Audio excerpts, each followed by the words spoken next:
باشن، همتون صاحب منزل‌های خوب باشین، ماشین‌های خوب.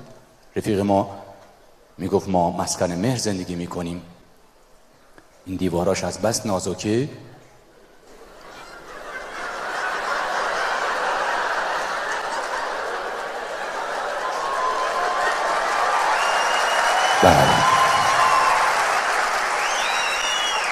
دقیقا نمیتونم درکتون کنم، اما با کسب اجازه از بزرگترهای مجلس ادامه دیالوگ رو خدمتتون عرض میکنم.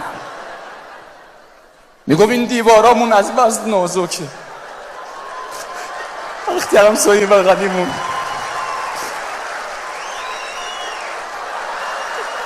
بابا با کنترل کانال عوض میکنه، کانال ما عوض میشیم. و اصل موضوع این بود، چرا شما قضاوت عجولانه میکنید؟